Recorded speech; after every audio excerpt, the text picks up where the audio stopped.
নমস্কার। আজকের এই ভিডিওতে আমরা দুটি বিখ্যাত ধ্যানের প্রকার, একটি ফোকাসড মেডিটেশন আর একটি মাইন্ডফুল মেডিটেশন, এই দুটো মেডিটেশনের কি পদ্ধতিগত পার্থক্য বা তার উপকারিতাই বা কী, কোনটি আপনার জন্য উপযুক্ত, সব আমরা আজকে আলোচনা করব। আমরা যখন ধ্যান করি তখন আসলে কি করি? মনকে কি একটি নির্দিষ্ট দিকে ধরে রাখি, না সব চিন্তাকে স্বাভাবিকভাবে প্রবাহিত হতে দিই? অনেক সময় যখন আমরা ধ্যান করতে বসি তখন ভাবি যে কোন ধ্যান করব, কিভাবে করব।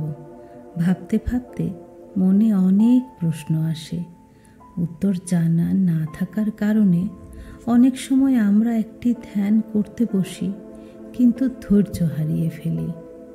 কিছুদিনের মধ্যেই কোনো উপকার না পেলে সব ছেড়ে দিই। অথচ যদি ধৈর্য ধরে সঠিকভাবে সঠিক ধ্যান করা যায় তবে আপনার উপকার হতে বাধ্য। পরিস্থিতি পরিবেশে ধ্যান কখনো কখনো পাল্টাতে হয়। আজ আপনি জানতে পারবেন কোন ধ্যান আপনার উপযুক্ত, কোন ধ্যানে আপনি আপনার শান্তি খুঁজে পাবেন। প্রথমেই আসি ফোকাসড মেডিটেশন। ফোকাসড মেডিটেশন হলো কোনো নির্দিষ্ট বস্তু বা অনুভূতির দিকে নজর করা। যদি মোমবাতি জ্বালিয়ে তার দিকে তাকিয়ে থাকেন তবে দেখবেন কখনো কখনো তাকিয়ে তো আছেন কিন্তু মন যেন কোথায় চলে গেছে। মনকে আবার ফিরিয়ে আনাই হলো ফোকাসড মেডিটেশন। বা ধরুন চোখ বন্ধ করে কোনো আরামদায়ক অবস্থায় বসে শ্বাস প্রশ্বাসের দিকে খেয়াল করছেন। হঠাৎ হয়তো খেয়াল করলেন আপনি অন্য কিছু ভাবছেন, তখনও মনকে ফিরিয়ে এনে আবার ওই শ্বাস প্রশ্বাসের দিকে খেয়াল করাই হলো এই ধ্যানের মূল চাবিকাঠি। এই ফোকাসড মেডিটেশনের উপকারিতা কি?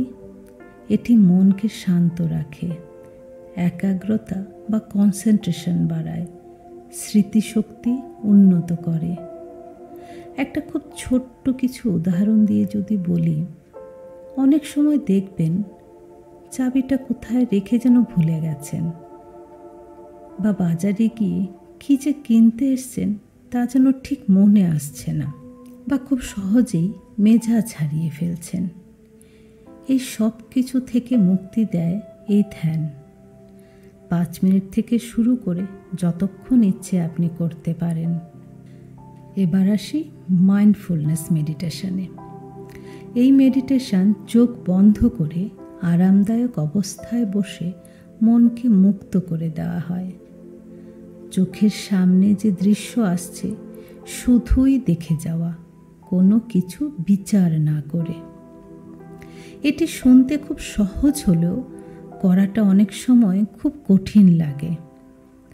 এই মেডিটেশনের যে মূল মন্ত্র, বিচার না করা, শুধুই দেখা, সেটি দেখবেন অনেক সময় ভুলে যাচ্ছেন।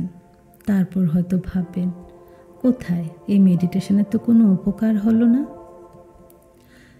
কারণ মনে যখনই কোনো চিন্তা আসে আপনি তখনই সেটা বিচার করতে শুরু করে দেন।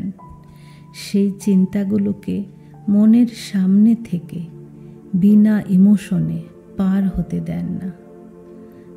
যেমন ধরুন আপনার সামনে কোনো ছবি ভেসে আসছে যেটা আপনার খুব খারাপ লাগার একটি ঘটনা। যখনই সেই ছবিটা আপনার চোখের সামনে এলো সঙ্গে সঙ্গে সেই ঘটনার অনুভূতিগুলিকেও আপনি গ্রহণ করে নিলেন। সেই খারাপ লাগা, সেই অভিমান, সেই কষ্ট। কিন্তু এই মেডিটেশনে সেই ইমোশন থেকেই তো বের হতে হয়।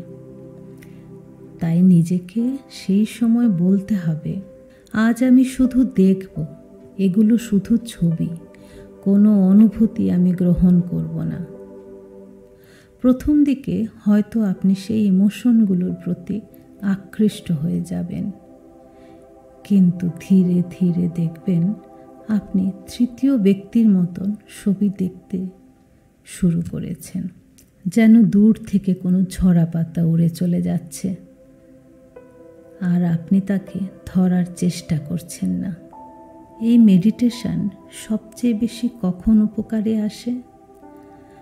যখন আপনার মন অতীতের ঘটনা নিয়ে বর্তমানকে ভুলে যান, বা ভবিষ্যতের দুশ্চিন্তা, কি হবে তার চিন্তা আপনার আজকে খারাপ করে দিচ্ছে।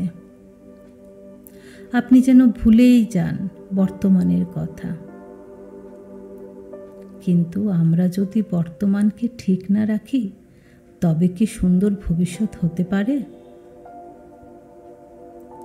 শরীর ও মন যদি সুস্থ থাকে, আর যদি আপনি আনন্দে থাকেন, দেখবেন কোনো বাধাই আর বাধা নয়, কোনো কষ্টই আর কষ্ট নয়।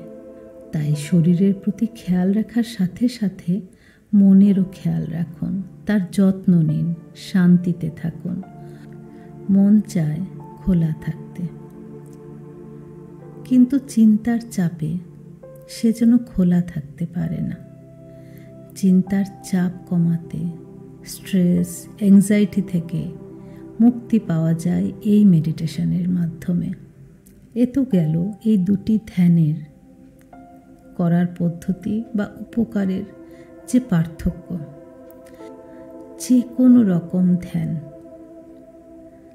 তার আলাদা আলাদা উপকারিতা থাকলেও সব ধ্যানের প্রধান উপকারিতা হলো মনের শান্তি। এই মনের শান্তি আপনি যে কোনো ধ্যানের মাধ্যমেই পেতে পারেন। আর কোন ধ্যান করবেন সেই উপকারিতার দিক ছাড়াও আরেকটি বিচার্য বিষয় হলো আপনি কোন মেডিটেশন করে আপনি শান্তি অনুভব করেন, কোন মেডিটেশন করতে আপনি স্বচ্ছন্দ বোধ করেন, কোন মেডিটেশন করতে আপনি ভালোবাসেন। আপনাকে যেটা শান্তি দেয়, স্বস্তি দেয়, আপনি সেই মেডিটেশনই করবেন। এই দুরকম মেডিটেশন বা যে কোনো প্রকার মেডিটেশন আপনি যখন খুশি করতে পারেন। শুধু খেয়াল রাখতে হবে সেটা যেন দিনের একটা নির্দিষ্ট সময়ে হয়। আশা করি মেডিটেশন নিয়ে কিছু তথ্য আমি আপনাদের দিতে পেরেছি। আপনি কোন মেডিটেশন করতে ভালোবাসেন, স্বচ্ছন্দ বোধ করেন, কমেন্টে তা অবশ্যই জানাবেন। আর আমার এই চ্যানেলকে সাবস্ক্রাইব করতে ভুলবেন না। নমস্কার।